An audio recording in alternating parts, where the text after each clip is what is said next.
winter finally coming, or is it another smog episode?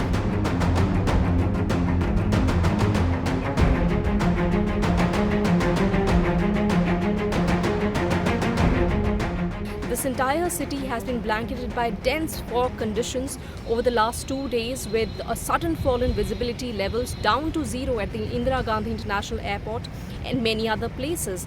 Well, it's not just Delhi, but many other parts of northwest India have also been covered by dense fog conditions. And according to the latest forecast of the India Meteorological Department, these conditions are likely to continue for the next 3-4 days.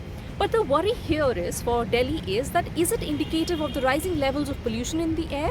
Now, according to the Central Pollution Control Board, the air quality index has also been surging.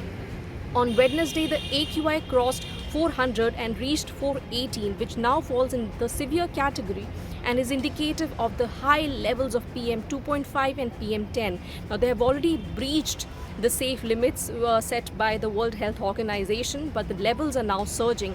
As of Thursday morning, the AQI has been surging to nearly 428 and 430.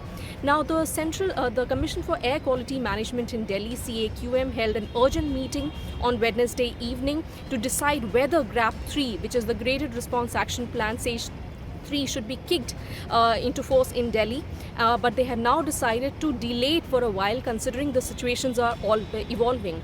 Now, according to them, the strong wind conditions are likely to bring down the pollution levels in Delhi, and the AQI will come under 400. So that is why they've now decided to wait until the GRAP 3 comes into force.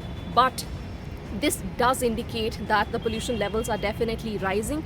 We spoke to some of the scientists who are, air quality experts, and they tell us that while it is a very normal season for fog in northwest India, but when it comes to Delhi, the pollution levels are so high that it's actually smog. Smog is when smoke combines with the foggy conditions.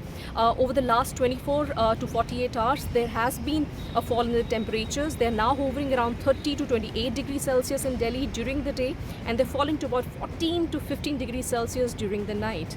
Now, according to the India Meteorological Department, there will be gradual fall in temperatures over the next week. It's not a sudden fall, and that is when the conditions are going to become more murkier, because the pollutants will get trapped into the atmosphere for a very, very long period of time. Now, the vehicular emissions definitely remain high in Delhi all through the year. This time, luckily, the warm conditions had continued for a really long time, and that is why we did not really see a spike in the AQI levels around the first 2 weeks of November. Thankfully, the number of fire counts, that is a stubble burning happening in Punjab and Haryana, is also declined this year.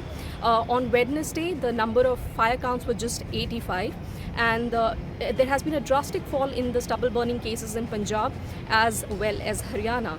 So air quality experts tell us that as the temperatures tend to fall, these pollutants will get trapped into the, much closer to the surface for a very long period of time, and is going to make breathing difficult for people here. This toxic smog episode is anyways a health emergency where we really need to take action, not just during this season but all year round. Meanwhile, there are steps being taken to encourage people to use public transport, but the question here is, are the policy level measures also supporting people to switch to public transport when the pollution levels are rising in the city?